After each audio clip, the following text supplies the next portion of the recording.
Hello and अस्सलाम वालेकुम। मैं राजा आतिफ ज़ुल्फ़िकार और मेरे साथ एजाज़ सैयद अपने हफ्ता वार प्रोग्राम पाकिस्तान अफेयर्स के साथ आपकी खिदमत में हाजिर हैं। नाज़रीन, गुज़िश्ता रोज़ इमरान खान साहब ने एक तकरीर की और उनकी ये तकरीर भी उनके माजी करीब की बहुत सारी तकारीर की तरह बड़ी मतनाज़ा तकरीर थी।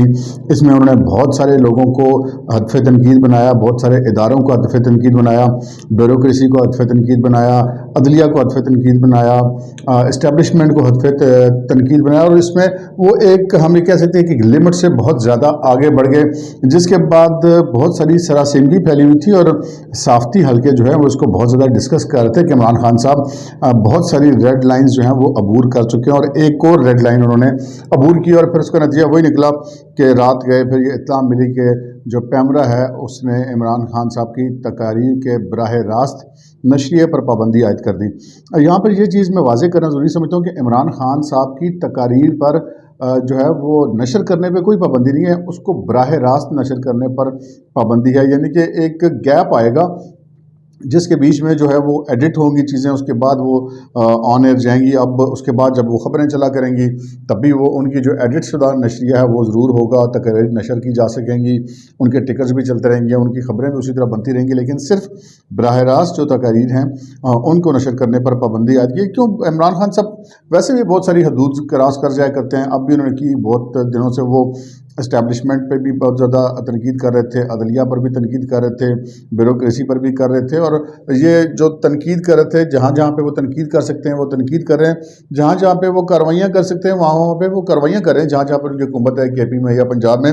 लेकिन गुज़िश्ता रात की तनकीद के बाद जब ये पैमरा ने पाबंदी आयद की तो फिर ये बहुत ज़्यादा चीज़ें डिस्कस हो रही हैं। तो एजाज़ सैयद से पूछते हैं, एजाज़ सैयद साहब ये बताइए कि इमरान खान साहब ने जो गुज़िश्ता रोज़ तकरीर की उसके बाद पैमरा ने उनके ऊपर पाबंदी आयद कर दी। अगरचे कि इमरान खान साहब ख़ुद जो हैं इक़्तिदार में थे तो उन्होंने भी इस तरह की बहुत सारी पाबंदी आयद की थी। यहाँ पर तो उनके सिर्फ बराह रास्त तकरीर नशर करने पर पाबंदी है, उन्होंने तो बिल्कुल मुकम्मल ब्लैक आउट कराए रखा कि बराह रास्त तो क्या, कोई भी किसी किस्म का भी बयान उनके सियासी मुखालफिन का नहीं चल सकता था। अगर नवाज शरीफ और मरीम नवाज शरीफ को लें तो भी उन पर भी पाबंदी थी, लेकिन उसके साथ साथ मौलाना फजल रहमान पे भी पाबंदी थी, आसिफ अली ज़रदारी साहब पे भी पाबंदी थी। लेकिन ये जो पाबंदी इमरान खान साहब पर अब लगी है, आप इसको कैसे देखते हैं और इमरान खान साहब पर और मज़ीद किस किस्म की पाबंदियाँ लग सकती हैं? राय साहब बहुत बहुत शुक्रिया। राय साहब, ये जो आपने सवाल किया है कि इमरान खान पर पाबंदियाँ दुरुस्त हैं या नहीं, फ्रीडम ऑफ स्पीच की जो इंटरनेशनल एक कैंपेन है, इमरान खान की स्पीचेस पर पाबंदी लगाना कतन उसके मुताबिक नहीं है। फ्रीडम ऑफ स्पीच होनी चाहिए।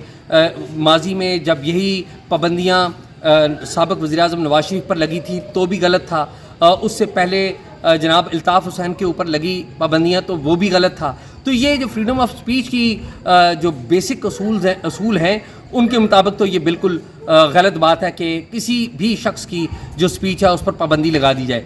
और उसी तनाज़र में पाकिस्तान में ये पाबंदियाँ लगाने का जब ये सिलसिला हुआ सियासतदानों के ऊपर, ये गलत इक़दाम था। माजी में इमरान खान साहब जब नवाज शरीफ के ऊपर ये पाबंदी लगी थी उसकी हिमायत करते रहे, बाकी लोगों पर पाबंदी लगी उसकी हिमायत करते हैं, लेकिन आज वही मामलात उनके साथ पेश आ रहे हैं जो कि अफसोसनाक वाक़या है। उम्मीद है ये जो पाबंदी अब उनके ऊपर लगेगी तो उन्हें कुछ समझ में आएगी कि ये पाबंदियाँ लगाना ठीक नहीं है, क्योंकि पार्लियामेंट में जो आर्टिकल 19 है हमारा आइन का, 1973 के आइन का, उसमें भी लिखा हुआ है कि अदलिया के ऊपर, फ़ौज के ऊपर और इस्लाम के ऊपर आप तनकीद नहीं कर सकते।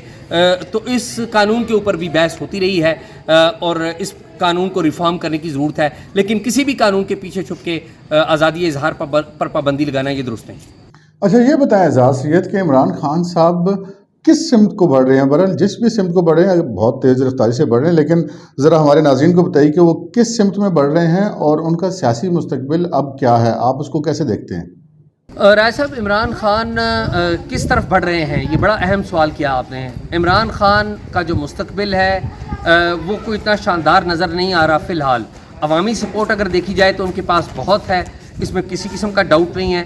लेकिन इमरान खान चूँकि हर किसी से लड़ रहे हैं, मीडिया से उन्होंने लड़ाई शुरू कर रखी है, माजी में भी वो लड़ते रहे हैं, मीडिया के साथ साथ अदलिया से उन्होंने एक महाजराई शुरू कर ली है, ये भी एक हकीकत है। जिस तरह उन्होंने ज़ेबा चौधरी के ऊपर एतराज़ात किए और जिस तरह उनको ललकारा, एक मुअज़्ज़ज़ जज हैं ان کا کنڈکٹ ماضی کا بڑا بہتر ہے. اگر ان پر کسی قسم کا اعتراض تھا تو اس کے لیے اپیل کے فورم موجود تھے. تو عدلیہ سے بھی ان کی لڑائی ہے, میڈیا سے بھی ان کی لڑائی ہے, ساری سیاسی جماعتوں سے بھی ان کی لڑائی ہے. ساری سیاسی جماعتوں, عدلیہ اور انتظامیہ کے ساتھ ساتھ ان کی فوج کے ساتھ بھی لڑائی ہے. اور انتظامیہ کا ذکر میں نے نہیں کیا, پولیس کے آئی جی کو اور ڈی آئی جی کو وہ للکار رہے ہیں, تو انتظامیہ کے ساتھ بھی لڑ رہے ہیں. تو اس وقت عمران خان ہر کسی سے لڑ رہے ہیں, عدلیہ سے لڑ رہے ہیں, انتظامیہ سے لڑ رہے ہیں, سیاسی جماعتوں سے لڑ رہے ہیں, اور فوج سے بھی لڑ رہے ہیں جو کہ ماضی میں ان کی خیرخواہ تھی, محسن تھی.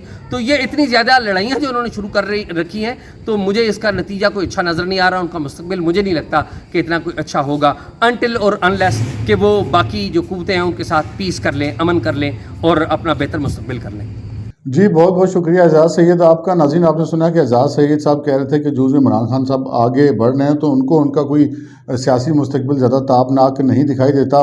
ہر طرف سے انہوں نے ایک محاذ کھول رکھا ہے. وہ عدلیہ سے بھی لڑ رہے ہیں, وہ انتظامیہ سے بھی لڑ رہے ہیں, وہ فوجی اور سول بیوروکریسی سے بھی لڑ رہے ہیں, وہ اسٹیبلشمنٹ سے بھی لڑ رہے ہیں, وہ اپنے سیاسی مخالفین سے بھی لڑ رہے ہیں. تقریباً سارے ہی محاذ جو ہیں انہوں نے بیک وقت کھول رکھے ہیں. الیکشن کمیشن کے ساتھ بھی وہ لڑ رہے ہیں.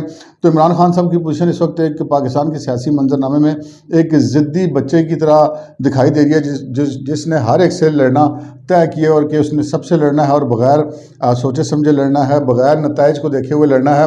لیکن یہ ان کی لڑائی مسلسل لڑائی, اور تمام تر ان کی اپنی پارٹی کے اندر بھی لوگ ہمیں اطلاع ہے کہ ان کو سمجھاتے ہیں کہ آپ اس طرح بیک وقت سارے لوگوں کے خلاف محاذ نہ کھولیں. لیکن عمران خان صاحب بہت تیز رفتاری سے کسی نہ کسی طرف بڑھ رہے ہیں. ہم کہہ سکتے ہیں کہ اپنے منطقی انجام کی طرف بڑھ رہے ہیں, اور وہ ان کا جو سیاسی مستقبل ہے, اعجاز سید نے بھی یہی بات کی کہ انہیں ان کا کوئی سیاسی مستقبل تابناک نظر نہیں آتا. لیکن یہاں پر سوال یہ ہے کہ ان کا سیاسی جو مستقبل ہے وہ تابناک ہے یا نہیں ہے. وہ اپنے خراب سیاسی مستقبل یا خراب سیاسی انجام یا منطقی انجام کی طرف بڑھ رہے ہیں. لیکن اس سارے دوران اداروں کا, عدلیہ کا, انتظامیہ کا, پاکستان کی بیوروکریسی کا, پاکستان کا اور پاکستان کی عوام کو اس سے کتنا نقصان پہنچتا ہے, یہ تو آنے والا وقت بتائے گا. مجھے اور اعجاز سید کو اجازت دیجیے. اللہ حافظ.